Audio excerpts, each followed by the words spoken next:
Reading this title is absolutely insane. My goodness, ladies and gentlemen, welcome back to the channel again. Got this video here from the Breakfast Club, again, which I cannot show. I only can play the audio. But R. Kelly asked to be released, accuses feds of plotting his, I'll just say this, the M word.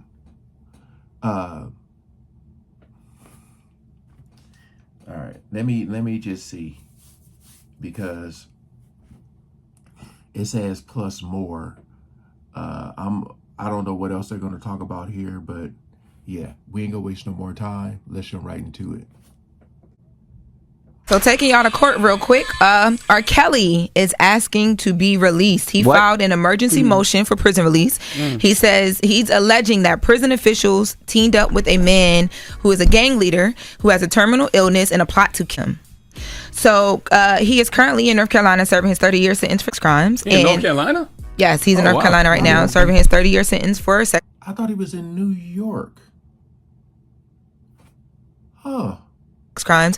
And according to documents that R. Kelly's legal team just filed, they are alleging that there is a man, last name Stein, who is a gang leader, a big gang leader, and that he has provided a sworn statement to them that prison officials offered him his freedom to spend his last days free if he would allegedly R. Kelly.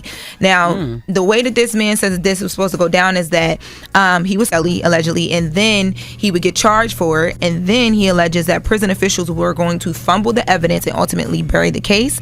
They would then allegedly transfer him to another location where he would be allowed to escape and stay free. Now, you might wonder... That sounds crazy. It does. It does sound crazy. That sounds like a Trapped in the Closet series. Okay, R. Kelly wrote that. All right. Well, you're probably wondering, well, if this is being alleged of the prison officials, why would they want to do all that? So R. Kelly's team is saying that all this is happening because they've been investigating whether R. Kelly's rights were violated throughout the process of his trials, and that they're alleging they recovered some information that they were, and that this information was going to come out. So this is a response allegedly to that. And the information basically, Azriel Clary, who was a big witness for R. Kelly's sentencing, and a woman named LaShonda, who was a big witness in the Chicago case, these two witnesses, according to these documents, and according to R. Kelly's legal team, were flipped on R. Kelly based on this in-house informant. This in-house informant by the government allegedly went to Azriel Clary, went to LaShonda, showed Azriel Clary some communications that R. Kelly, emails, phone calls with another woman outside of Azriel, because y'all know she was dating R. Kelly. Yeah. And they allege that because of the communications that were shown, he then influenced her to be the government's key witness, and then she was put together with this informant, with the woman LaShonda, who then did the same, so that the rights were violated. They allege that the government act like they didn't have anything to do with it, nor did they know what happened, although they allege that R. Kelly's team was told his communications were stolen during the trial.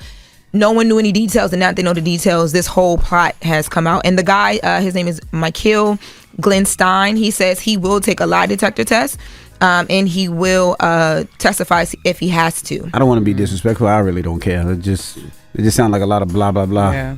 I've tried to get the attorneys on the phone. That's who I was speaking with when I came in here. And I literally said to them, these are some really big claims. It seems like a movie. I would love to speak to someone. And I haven't gotten a call back. But this is what they've alleged in these documents. And which case is that? Because didn't he have two cases that are running concurrent? So which case is that? So it's one both. Was 30, one was 20. He's saying it's both cases. Both. But he's in North Carolina serving the 30, but both. Because Azriel was a huge witness in one, and LaShonda was a huge witness in Chicago. Damn. Yeah.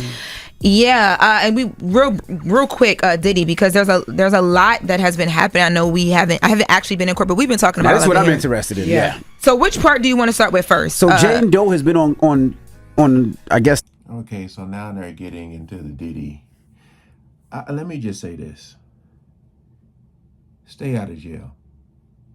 You know, when you think about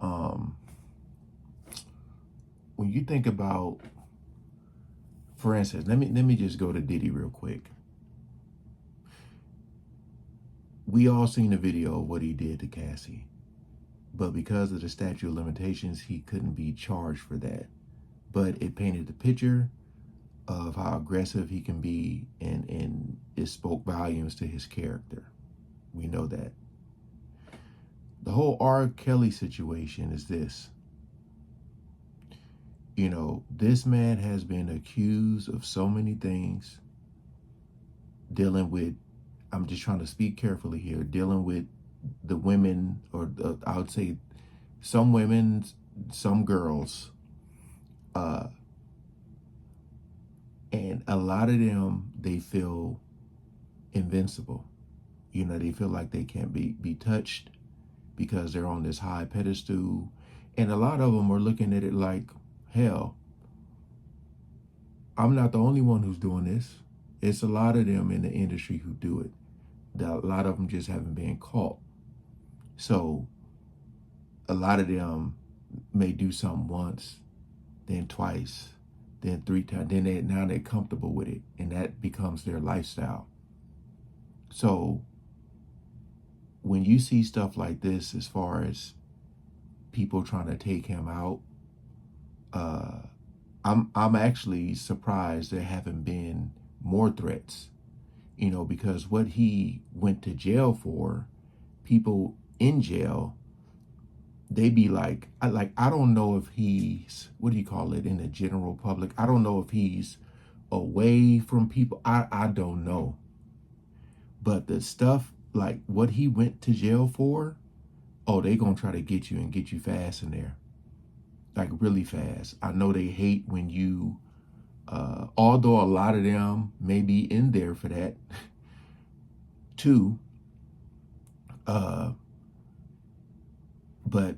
a lot of them really hate, like that's like one of the things they talk about a lot that happens in jail. Like the guards will actually feed you to them when you get in there and you're being accused of those things. So this doesn't surprise me, but they're saying, you know, because they had somehow messed up allegedly, and R. Kelly's team know about this, and they were going to try to, you know, report. Hey,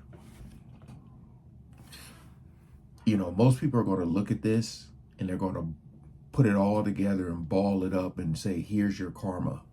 You know what I mean? Like, even though they may have accused you of this, or they may drop the ball, everybody know for a fact that he did something egregious. You know, they knew he did something that he needed to pay for. So my whole thing is, karma can come in all shapes and forms. So yeah, man, I mean, I don't think nobody's looking at this video unless they're trolling and saying free R. Kelly. You know, so I just had to check this out because I was like, what in the hell? You know, I feel at some point though, most people, they're trying, like, are going to try to get out. You know, 30 years is, I know he's in like his 50s. So you're looking at when he's like 80 something, you know, if he does that next time, we'll see, you know. And, you know, on the flip side, there is a lot of corruption that goes on too. But it would be one thing if he wasn't guilty of something that we all know he did. You know what I mean? So ain't nobody looking at this like, yeah, y'all should let him out. They messed up, y'all should let him out. Nah. All right, hey, appreciate y'all coming over and watching, man. Peace out.